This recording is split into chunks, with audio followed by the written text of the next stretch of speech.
नमस्कार। न्याय टीवी में आप सभी का स्वागत है। मैं हूं जुबी निशा। कोर्ट राउंडअप की खबरें अब विस्तार से। सुप्रीम कोर्ट ने गुरुवार को इलाहाबाद उच्च न्यायालय के उस आदेश को रद्द कर दिया जिसमें पूर्व केंद्रीय मंत्री और भाजपा नेता चिन्मयानंद को दंड प्रक्रिया संहिता के धारा 164 के तहत रेप पीड़िता के बयान की प्रमाणित प्रति लेने की अनुमति दी थी। न्यायमूर्ति यू ललित की अध्यक्षता वाली एक पीठ ने आदेश को निर्धारित किया और कहा कि कानून की छात्रा द्वारा दायर अपील की अनुमति दी गई है और इलाहाबाद उच्च न्यायालय के 7 नवंबर के आदेश को खारिज कर दिया गया है जिसमें चिन्मयानंद को दंड प्रक्रिया संहिता की धारा 164 के तहत पीड़िता के बयान की प्रमाणित प्रति देने के आदेश दिए गए हैं।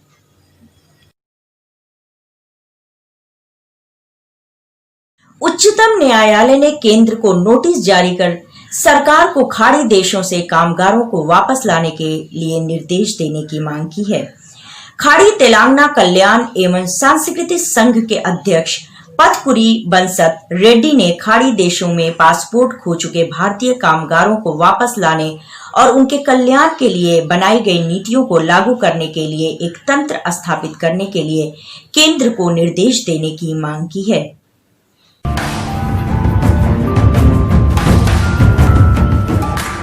तबलीगी जमात से जुड़ी याचिकाओं पर सुनवाई करते हुए सुप्रीम कोर्ट ने कहा है कि हाल के समय में अभिव्यक्ति की आजादी का सबसे अधिक दुरुपयोग हो रहा है। इन याचिकाओं में तबलीगी जमात के खिलाफ फेक न्यूज प्रसारित करने और निजामुद्दीन मरकज घटना का सांप्रदायिक रूप देने का आरोप लगाकर टीवी चैनलों के खिलाफ कार्रवाई की मांग की गई है। Chief justice एस.ए. बोबडे की अगुवाई वाली पीठ में केंद्र सरकार की ओर से दायर हलफनामे पर भी कड़ी प्रतिक्रिया दी और कहा कि उसे किसी जूनियर अधिकारी द्वारा फाइल किया गया है। इससे याचिकाकर्ता द्वारा उठाए गए गलत रिपोर्टिंग के एक भी मामले को विशिष्ट रूप से संबोधित नहीं किया गया है। चीफ जस्टिस बोबडे ने सॉलिसिटर जनरल से कहा, आप इस कोर्ट के साथ इस तरह का व्यवहार नहीं कर सकते हैं। हलफनामा एक जूनियर अधिकारी द्वारा दायर किया गया है। ये बहुत गोलमोल है और खराब रिपोर्टिंग की किसी घटना पे प्रतिक्रिया नहीं है।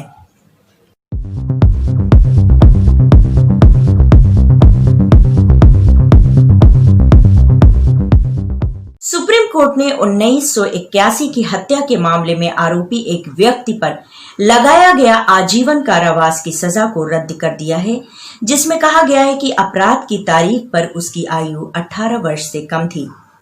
न्यायमूर्ति एस अब्दुल नजीर और न्यायमूर्ति संजीव खन्ना की पीठ ने हालांकि किशोर न्याय अधिनियम 2000 अधिनियम के तहत दोषी ठहराया और किशोर न्याय बोर्ड को हिरासत और कस्टडी के संबंध में आदेश पारित करने का निर्देश दिया है।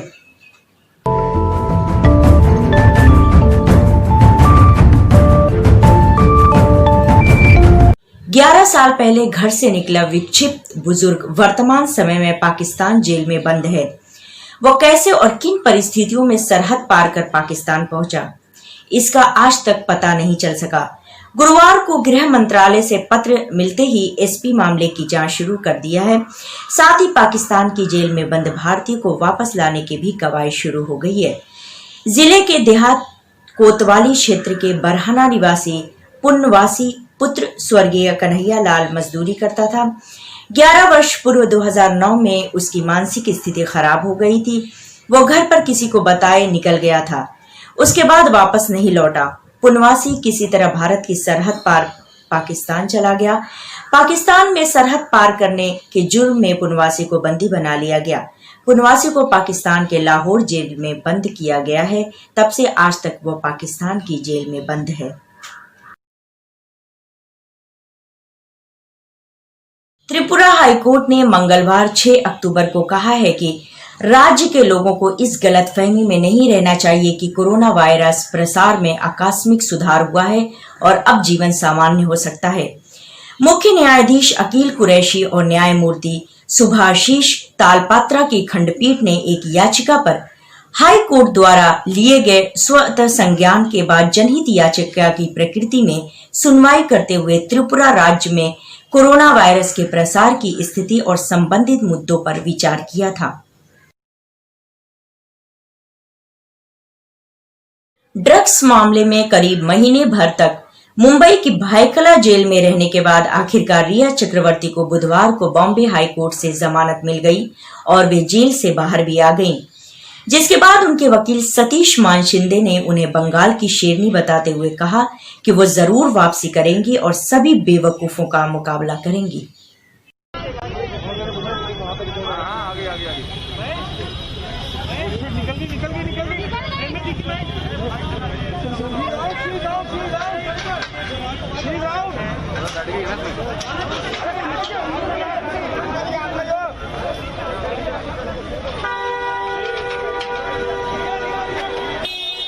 वकील मान शिंदे ने कहा, सुशांत सिंह राजपूत के परिवार में रिया के प्रति जबरदस्त बदले की भावना नजर आ रही है। लोग रिया को इसलिए निशाना बना रहे हैं क्योंकि वह सुशांत सिंह राजपूत की गर्लफ्रेंड थी, उनकी लिविंग पार्टनर थी, वो लगभग घर की संचालक थी। हमने सीबीआई डायरेक्टर को चिट्ठी लिखी है और उनसे मांग की है कि एक नई फॉरेंसिक टीम की गठन की जाए, जो कि इंडिया के जो बेस्ट फॉरेंसिक डॉक्टर्स हैं उसमें उनका इन्वॉल्वमेंट हो, क्योंकि जो ऑल इंडिया इंस्टीट्यूट का रवैया हुआ है, जिस तरह से उन्होंने इस रिपोर्ट का जिस तरह से बनाया है और जिस तरह से अपने आप को कंडक्ट किया है, उनका जो सारा कंडक्ट है बहुत ही सवालिया निशान उठाता है। महाराष्ट्र सरकार ने बुधवार को सुप्रीम कोर्ट से आग्रह किया है कि वो यह देखें कि क्या पालघर लिंचिंग प्रकरण के संबंध में दायर जनहित याचिका सही परिप्रेक्ष्य में है या नहीं। राज्य सरकार के वरिष्ठ अधिवक्ता आर बंसल ने तर्क किया है। 2 अपराध दर्ज किए गए थे, एक साधुओं और उनके चालक पर हमले का और दूसरा उन पुलिस अधिकारियों पे हमला जो घटना स्थल पे पहुंचे थे। तालाबंदी के बीच 2 साधु इलाके में घूम रहे थे और वहां अशांति फैली। सूचना मिलने पर पुलिस घटना स्थल पर गई और कुछ अधिकारियों पर भीड़ नियंत्रित करते हुए हमला किया गया। कृपया ध्यान दें कि पहली प्राथमिकी आईपीसी की धारा 302 हत्या और दूसरी धारा 307 हत्या के प्रयास के लिए है। सभी के खिलाफ कार्रवाई शुरू की गई है। एक पुलिस अधिकारी को बर्खास्त किया गया है, 2 अन्य को अनिवार्य रूप से सेवानिवृत्त कर दिया गया है और कई अन्य को वेतन में कटौती के साथ दंडित किया गया है। 252 व्यक्तियों के खिलाफ चार्जशीट दायर की गई है। सब कुछ खत्म हो गया है। कैसे? एक 32 आवेदन अभी भी लंबित है।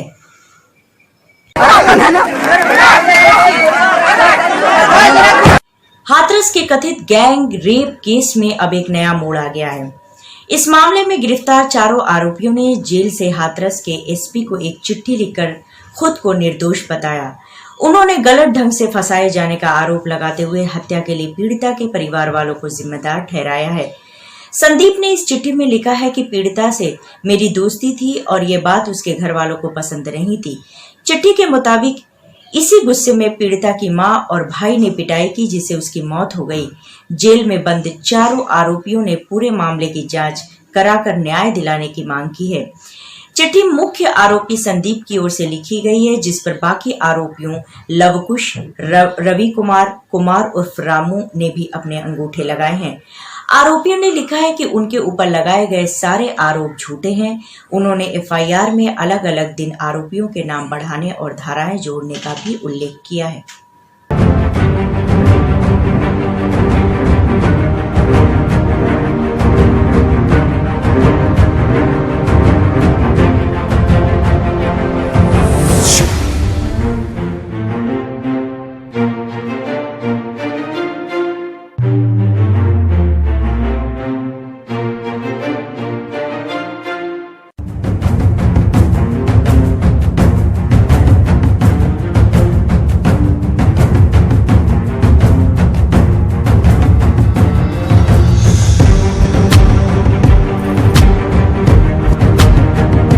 हाथरस कांड की पीड़िता के परिवार ने इलाहाबाद हाईकोर्ट में अर्जी लगाकर कहा है कि प्रशासन ने उन्हें घर में कैद कर रखा है। इस अर्जी पर आज इलाहाबाद हाईकोर्ट में सुनवाई हो सकती है। परिवार के सदस्यों का कहना है कि अधिकारी उन्हें न तो बाहर जाने दे रहे हैं और न ही किसी से बात करने दे रहे हैं। ऐसे में कुछ पता नहीं चल पा रहा है।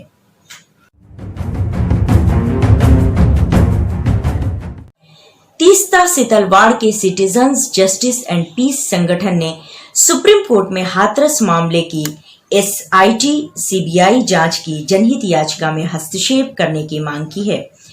संगठन ने प्रस्तुत किया है कि उसके पास पीड़ितों के साथ काम करने का अनुभव है, उन्हें अतीत में राज्य द्वारा धमकाया गया था और इसलिए ये अदालत की सहायता करने की स्थिति में है।